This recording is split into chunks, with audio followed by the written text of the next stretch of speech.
live, it'll take you right to this live thing. Okay? All right. First question is Damien who says, Scotty, which is the worst to best out of these three vehicles? 2019 Range Rover Sport, 2019 Alfa Romeo Stelvio, or 2019 Mercedes-Benz G-Wagon? Which is better and which is worse? Okay, well, I'll start with the worst. The worst would probably be Alfa Romeo. That company's been on the verge of bankruptcy forever. I've had customers with Alfa Romeos. They were rolling piles of crap. The parts cost a fortune. They were broke all the time. The company was always on the verge of bankruptcy, but for some reason, they keep bringing them back. I don't know. People have weird ideas. Now, the second worst would be the Range Rover Sport. Those things are endless money pits. They're overpriced. And they have a horrible history of breakdowns and horrible resale value because of it, right? And the last one would be the Mercedes-Benz G-Wagon. Now, the G-Wagon's a Gladenwagen, which means people mover, okay? They cost a fortune. If you ask any Mercedes mechanic to a man, they will say that's probably the worst vehicle they ever made. Overpriced. Giant monstrosities, expensive to maintain, and they break all the time, right? But, all of them are overpriced. I wouldn't buy any of them, of course, but truthfully, from worst to best, that's what it would be in that realm of vehicles. Like I said, I wouldn't buy any of them. They're all overpriced, but that is true. The worst would be the Italian, for sure. Next question. Scotty, what do you think of Mazda's new six-cylinder engine? Do you think it's working up their new car would be a wise idea? All right, well, it's a six-cylinder inline, right? And they made the Mazda CX-9, now it's a CX-90. It's a new design. I saw the ads with the Japanese guy, and like, oh, it's so cool. It's got everything you want, It's an interesting design, I gotta say. Straight six-cylinder engines generally last forever. Now, this is going to be a pricey vehicle, If you want to experiment with new technology that they hadn't made for a while, straight six-cylinder engines are pretty cut and dry, bulletproof. So I would say they'll probably be good. But then again, I never buy anything that's new. You never know. What if they screwed them all up? Then you bought something, they were all screwed up. I would wait and buy one later. It is interesting. I'll give them that. It's interesting. But as for buying something that's new and out, I warn people against buying those Tundras with the V6 twin turbos. They've had problems, so you wait. You wait until it's perfected.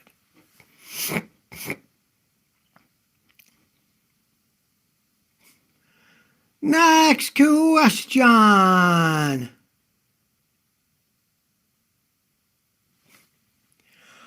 Skid McMark says, what do you think about 2023 Subaru Outback 2.5 H4 Touring as a purchase? Is that the engine expecting of trouble-free motoring for 15 years? Okay. The four-cylinder ones never touch a six-cylinder Subaru. Their engines have been nothing but problems as they age over time. I've never seen one go 15 years out without the engine going, right? The four-cylinder engines are good. They don't blow head gases like they used to, but here's a giant disclaimer. You're talking about 15 years. It's notorious that a bunch of those engines now are leaking oil. Because of their design, they have the engine, they got the boxer heads, then they got another piece for the cam and another piece for the valve cover, and there's gaskets between all those parts. Well, there used to be gaskets between the parts. But Subaru, to save money in building them, instead of using gaskets on all those parts, on the head and the rocker covers and the cam covers, they use silicone sealant. All right? Fine. Until it gets old. The sealant dries up, cracks, and leaks. You price what it costs to fix oil leaks on those things. And when they age, they start leaking oil. It costs a fortune. Just because the company, to make them cheaper, to spend less money manufacturing them, is using silicone glue instead of gaskets. Now, when you got a big company, you're making bunches of cars, if you use gaskets, you have to have the gaskets made. They all got to be waiting in line as they're building the cars. Well, guess what? If you got a guy with a glue gun, instead of having to have all that backdated gaskets and all the inventory, got a glue gun. Put it together. Put it together. It's a cheaper way of making them, and it works for a while. But when they age, the oil leaks. You ask any Subaru mechanic that understands these cars, he'll tell you the same thing. They don't blow head gaskets anymore, but they leak oil when they age because they use the stupid glue instead of gaskets when they build them. So long term, I don't think they'd last 15. They'll start leaking oil. Next question.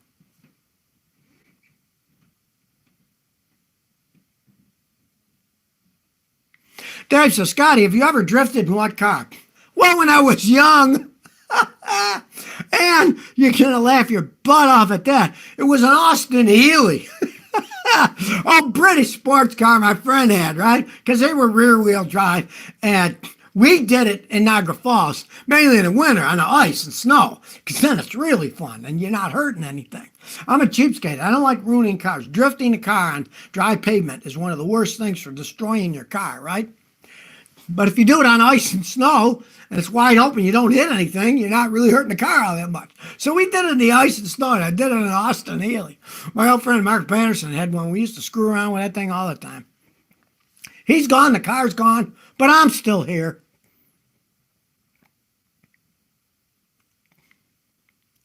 Next question.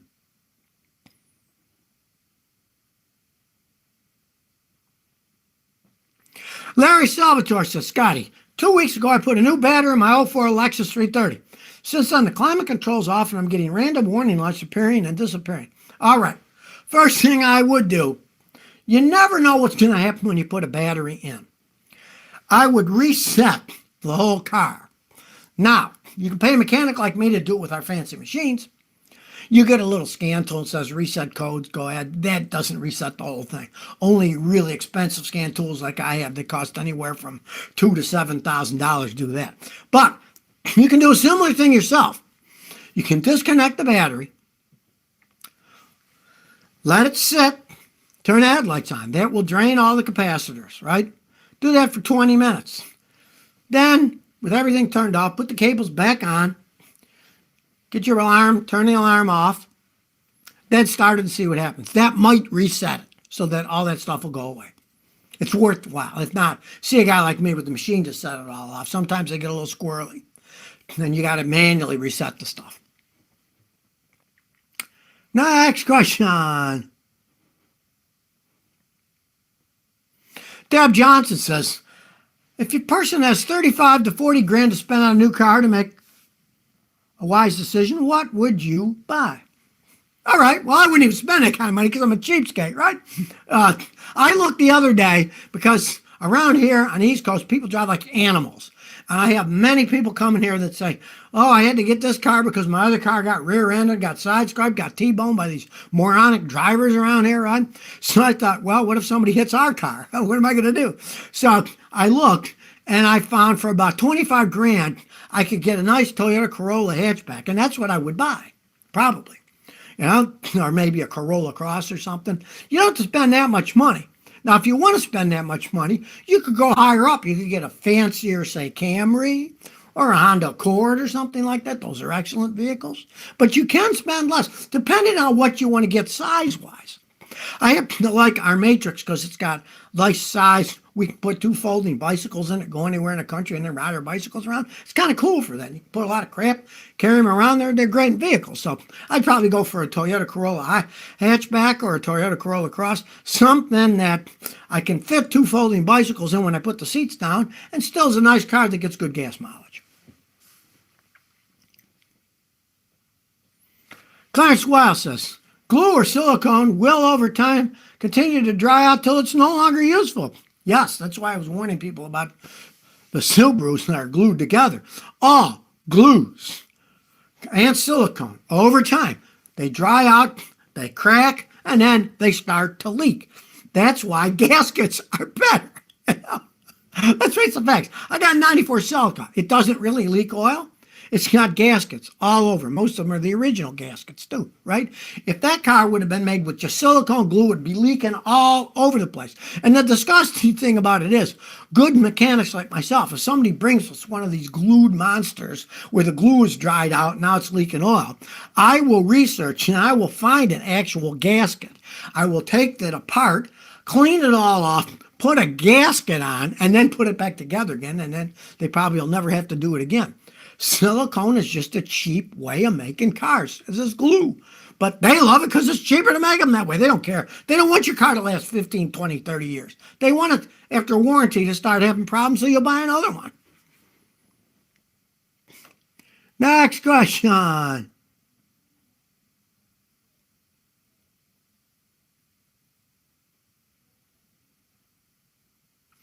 Jay Carson says, is it worth it to have a Peugeot 208 1.6 VTI? All right, depends where you are. If you're in the United States, it's worthless. You can't get parts for the things. Nobody knows how to work on the things, right? But when I went to England a few years ago, I met a guy there, and he was almost my age, and he's only ever owned Peugeots, and he's owned 4 of them his whole life. So the guy's like 70, and he's owned 4, and he loves them, right? People can get parts for him there in England. People know how to work on them. You know, they're okay there. But you wouldn't want to buy one in the United States. You can't get parts for the cars. If you can't get parts and nobody can work on it, it would be ridiculous to buy a car. It's another reason I warn people. Look, the Japanese, of course, make great cars. But if you import one of those Japanese cars into the United States, a lot of times you can't get the correct parts for it. Guys don't have the right information for repairing them. If you want a toy, go ahead, bring one in. Learn how to fix it yourself. Learn where you can get parts. It's a toy, right? Using it on weekends. So if you need a part and you got to order it from Japan, you can wait. But everyday driver, no. In a Peugeot, you can't drive. In the United States, you can't get parts for them. Next question.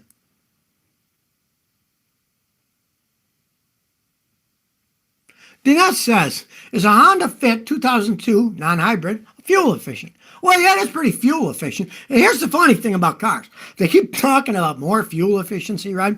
Well, it turns out that cars like that got pretty good gas mileage. And they're 21 years old. You'd think today you'd have ones that got really more phenomenal gas mileage, but they don't. Because what they've done mainly is get more horsepower out of engines. So even though I'd have a car that, like a Matrix that we have, that's an '07, and it got 37 miles a gallon driving from Tennessee to Rhode Island, right? The new cars have a lot more horsepower. They might have 100 more horsepower than that Matrix, but they get about the same gas mileage because they have all that extra horsepower.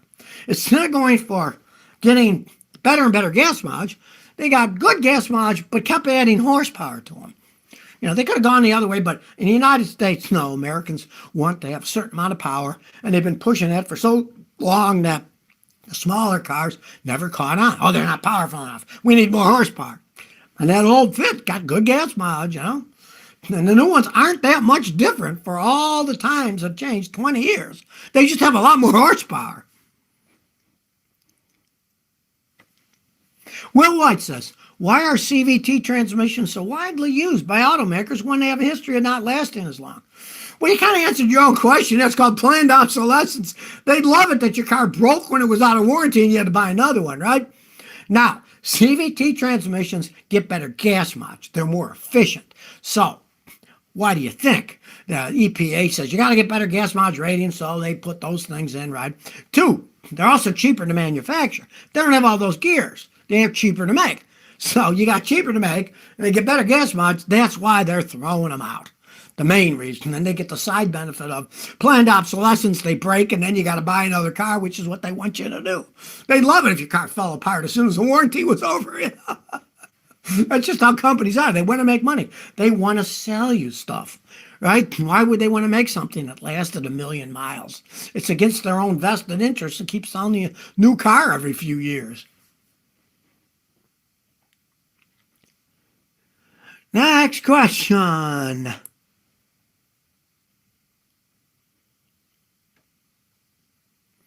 Armando Jr. says, Scotty, I need a Chevy Sonic Ecotec motor. Where should I start? Well, I would have started by buying a different vehicle because those are pretty crappy. Here's the problem, right? The Sonics, little bitty engines, right? And they aren't very good engines. They blow up. Yours is gone. Here's the thing. Let's say you had a Toyota Corolla. Maybe it hit something and it knocked a hole in the oil pan. You needed an engine. Great cars, great engines. You go to a junkyard, and the ones that got wrecked, use one of them from the wreck. And it could run forever because it's a Toyota Corolla engine. Your problem is those are crappy engines. And if you go to a junkyard, odds are the ones that are in the junkyard are crappy too, because the car might be there because it was an oil burner and maybe the engine is completely broken and they'll lie and say it's good. You put it in. It doesn't work. Your problem is you're going to take potluck in a junkyard, or you're going to take potluck with in quotation marks, remanufactured engines. Because from my experience with the Chevy Sonics, I don't know anybody who rebuilds them all that well. Most people just throw them away. Like, you don't put the money in that, then get a different car. So you could take potluck with a junkyard, but, other than that, you're going to find you probably put more money into it than the car's worth. They're not that well made. But if you can find a junkyard, maybe it's got a late model wreck the car was totaled, but the engine's still okay. If it's still in the car and you can see the miles, because if you go buy a used Chevy Sonic engine in a junkyard, say it's got 140,000 miles, it's probably on its last legs too. Next question.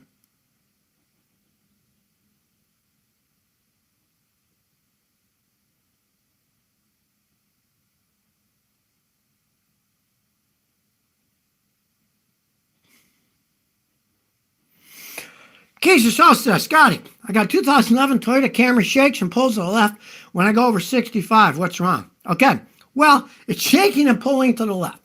If it was just shaking, I'd say get your tires balanced. Your tires might be out of balance. Look at your tires. Maybe the rims got bent, hitting stuff, right? But you said it's pulling too. So watch my video, How to Fix Your Car Suspension System, Scotty. Watch that on YouTube. Show you how you can jack the car up, pull on the wheels like this, and then pull on the wheels like that. You see play. You pull on them here. Look at the tie rod. Maybe you need a tie rod. If it shakes this way, look at the ball joints. They need bad. And if it shakes the whole way around, you might need wheel bearings.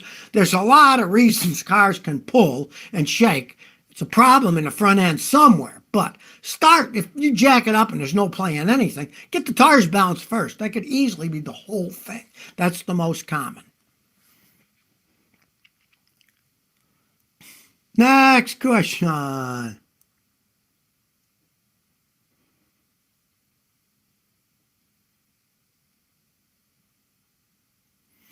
This Bojo Show says, Scotty, should I trade in or keep my paid off 2007 GMC Sierra 1500 work truck V8? It's got 185,000 miles and it runs amazing.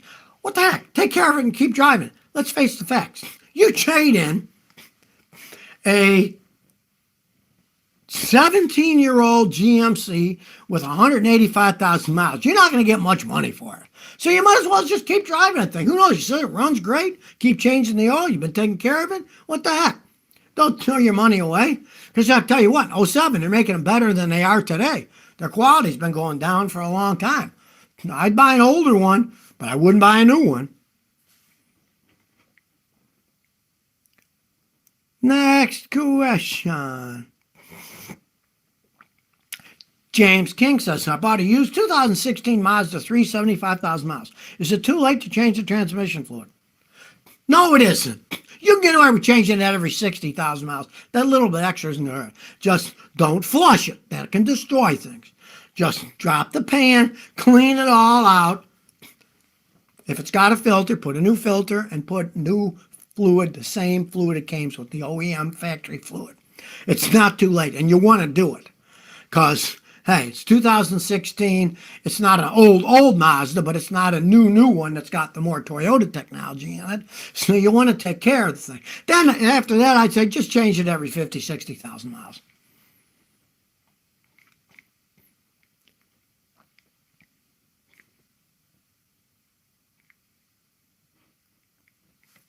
Haji says, what's the best remedy for planned obsolescence? Maintaining old stuff or boycotting new stuff? Well, a combination of the two, right? You really want to get rid of planned obsolescence, get a Toyota Corolla or a Honda Civic and just drive it forever. That's the best because you just keep them going. You don't have to think about, oh, well, that new stuff, all those computers are going to break as they get old and la, la, la. Buy something solid like that, take care of it, and drive it forever. Don't get all the stupid bells and whistles, you know? Don't get a vehicle that, hey, I can kick my leg under the bumper and then the trunk will open, la, la, la. All that crap's going to break, right? Do like me. Have cars with actual keys. Then you don't have to worry, oh man, my keyless remote system broke. It's going to cost me $1,200 to get it fixed, right? No, you got a freaking key that you can get cut at a locksmith. Always have two, like I do. I hide them in the drawers. Always have a spare. Then if you get down to your spare, go to a locksmith, get another one made so you got another spare. As long as you have two keys, hey, old technology is better.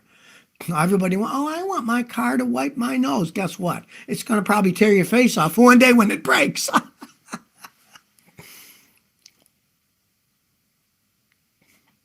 Next question. Adeep says, my car check engine light keeps turning on and off. All right. Well, realize, of course, all cars are made that when you turn the key on, the check engine light comes on. You start the car, it goes off. They're made that way, right? But if you're driving down the road and your check engine light comes on, then later it goes off, you got some kind of a minor problem. And the reason it does that is this. As you're driving down the road, every minute and a half, the computer checks everything in the car, right? And then if it doesn't see anything, it starts again and checks it all over for a minute and a half. Well, if after a few cycles it gets the same problem, it'll put the check engine light on for that problem. But it continues checking the car out every minute and a half or so. So if 10, 15 minutes later, it goes a bunch of checks in a row and it doesn't see a problem, it'll turn the light back off. So when the light is on, quick get it scanned and see what the code is. It's probably some really minor thing. But that's why it does that, because the computer's continually updating itself. It sees so many problems in a row, it flags the light. But if it goes so many more cycles and it doesn't see the problem, it turns the light back off. Next question.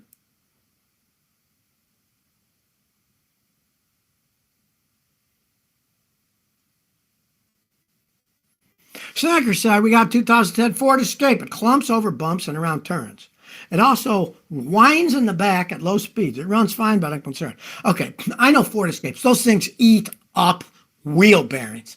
The axle bearings, the wheel bearings are eating, and you probably got a problem because when you're going slow, they'll whine, and then when you go faster and you hit bumps, it'll clump around because the wheel bearings are worn, so they wobble a little bit. Now, if they're really bad, jack up the car in the back and grab the wheels, and you'll feel the play, right? And then you know the wheel bearings are shot. Change them now. Now, let's say you jack it up, and it doesn't really wobble. That doesn't really matter in the beginning of wheel bearing wear. The wheel bearings will be worn a few thousandths of an inch, but they won't make horrible noises until you got the weight of the car driving on them. And in that case, what you do is watch my video, Finding the Source of Car Noises on YouTube, right?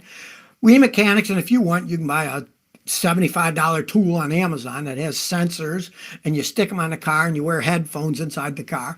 You can pinpoint noises while you're driving because you'd put a sensor right by the wheel bearings in the back, and then when you click the little headphone assembly to the ones you had in the back, you'd hear roar, roar, roar, and you know, yep, those wheel bearings are going. Even though they're not wobbling when you jack it up and pull on it, it'll make a noise with the weight of the car on it, and that's a really good way to diagnose it. Next question. Checks, please. Scotty, how do you take off rusted rotor screws? Real easy. They're talking about when they build the cars, they put the rotors on so they don't fall off when they're building. They have these little screws, two of them usually. And they're usually Phillips head screws, right? And so a lot of times they rust and they won't come out. Well, here's the easy thing. Get yourself a Dremel or any kind of little grinder, and you grind a straight line across the screw in the middle, right? So you got a straight line on. Then you get yourself a little chisel punch. You stick it on the edge and you whack it with a hammer. And eventually, where you have that chisel point, it'll start moving. Then you can just put a screwdriver in your little chiseled flat hole and you can unscrew the whole thing. And you can throw it away. They're not needed. It's only an assembly thing. It's for building them. You don't need them once the car's built. It's just they do that so when they're putting them on the assembly line, the rotors don't fall off where they're going down the road. You don't need them, and that's how you get them off. Grind them and then chisel them and they'll come off. Next question. Rafael Levo says, Scotty, is the new Honda Civic any good with that CVT transmission? I'm not convinced. All right. Well, here's the thing. Honda CVT transmissions are infinitely better today than they were when they first started making them. Honda engineers are not fools. And the people who brought me brand new ones of those with CVTs, I was impressed at how they work. Now, of course, they're brand new. Yes, they are. So maybe 5 years from now, they'll all fall apart. I don't know, right? But that's why I make these videos. We know as the years go on, I have the people bring the cars back. And how's the CVT going? And they'll say, great. Or in the case of Nissan and Jatco, they'll say, oh, the stupid thing broke. I had to put another one in, right? That's why I make these videos. That's why I have these car talks, to help people out so you don't buy crap. Now, to me, they seem a lot better than they used to be. But, you know, they're brand new now on a new Civic. You don't know until they've been out there a few years. Next question.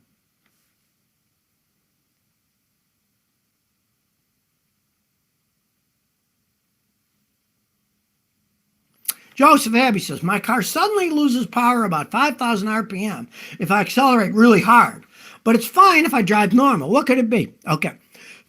Generally, that's a fuel problem, right? First thing you want to do, simple, change your fuel filter. Well, it might not be that simple because some of these swine engineers now, they put the fuel filter inside the gas tank. So you got to take it all apart to change the fuel filter. Start putting it down on the bottom of the car or by the engine. Easy to get to. No. Let's hide it in the tank so people can't get it, right? But that'd be the first thing. Now, if that doesn't fix it, you would pressure test the fuel pump to see. Now, the reason I say change the filter first, because let's say you got a clogged filter, right? Well, if you test the pressure, since you're going to test the pressure after the pump and the filter, if the filter's clogged, you'll get a false reading. You might think, oh, I need a fuel pump. Maybe you'll need a fuel filter, right? Change the filter first. If that's not it, pressure test the pump. Generally, it's the pump, but it can be the filter. Change the filter first if you got one that you don't have to take all the tank apart. Now, if you got one, you got to take the tank apart. You might as well just pressure test it with the filter on. And if it's low, change the pump and the filter because you got to take it all apart. That's what they want. You know, it's planned obsolescence. Anybody can see that. Bonnie D says, Scotty, the AC in my 2011 Acadia is intermittent. When it works fine. The pressure seems fine. Where should I start? All right. When it works fine. When it doesn't, it doesn't. That's usually electronic problems. So the first thing you want to check are the pressure switches. If your pressure switch is going bad, it'll give a false reading to the computer that you're low, even though it's not low, and it will turn the compressor off. That is the most common thing. And the other one is, there is a relay for the magnetic clutch on the compressor. It's called the AC magnetic clutch relay. Go buy another relay. They're usually $35 or so. If the relay goes bad, it'll do that. You just take it out, plug it in. Easy thing to try yourself. Past that, it gets really complicated. But often, that's what the problem is. Next question.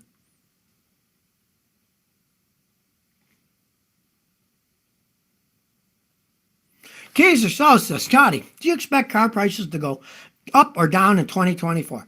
Well, I'm thinking down because of many reasons. To begin with, the interest rates is going up. People in America buy cars, generally not the price of the car, but the monthly payment. If the interest rate goes up, even at one price, they got to lower the price of the car because the interest rates are high and the monthly payment goes up. So people can't afford it. Now, there's some companies like Nissan that they're giving 7-year notes. Some of these cars won't even be on the road 7 years from now. But they're putting a 7-year notes just to make the payments lower, right? I mean, they're trying to get your money one way or the other.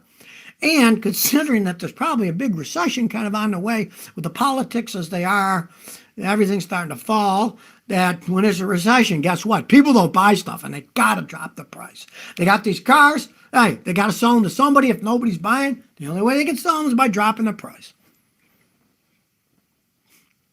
Next question.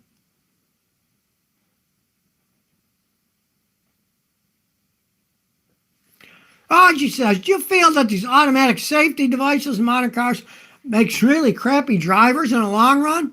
Yeah, maybe to some extent, you know. It's like, for sure, the modern kids, they don't know math because they just use the phone for everything. They don't even know the multiplication tables because, hey, they just ask Google, what's 10 times 10? So, to some extent, you know, people are relying on, oh, well, the machine's going to tell me if there's a problem. Of course, the machines don't work all that well all the time. If you saw my video I made when I was in Tennessee, I got a brand new Toyota, had that self-driving lane, I let go, and it stayed in the lane until the road curved, and then it went right towards a tree. So, yeah, it to some extent will make crappier drivers because they're not paying attention. And the less people pay attention, the worse it is when you're driving. People are distracted enough as it is. And now if they're going to trust some machine on their car to do the driving, you just saw this artificial intelligence. I love the name artificial intelligence because it's got artificial in it, right? Because it's not real. All right, next question. Danielle says, what do I have to do if I have a problem in my fuel injection system? All right, well, first thing you do, change the fuel filter. If it's clogged, you won't get enough pressure, all bets are off, right? Second, see if there's any kind of leaks. Do you smell gas? Do you see gas leaking? Fix that. Now, past that, you're at a level of either you're going to buy a fancy scan tool or you're going to pay a guy like me to hook up his fancy equipment and analyze it. We can see what kind of milliseconds each injector's firing at. We can see if the pressure is correct because all the modern cars, I don't even need a pressure gauge anymore. I just look at the data on the computers because they have pressure sensors built into the car, and I can look at it without making a mess. So you're often better off going to a mechanic if it's not something obviously leaking, dirty filter. And of course, if your car's really old, you could try some of Bernie's fuel injector cleaner, that friend of mine, ATS and Automatic Test Solutions. And they sell the best fuel cleaner. You pour it in a tank, and it will clean carbon off your fuel injectors. Well, that's it for today. Realize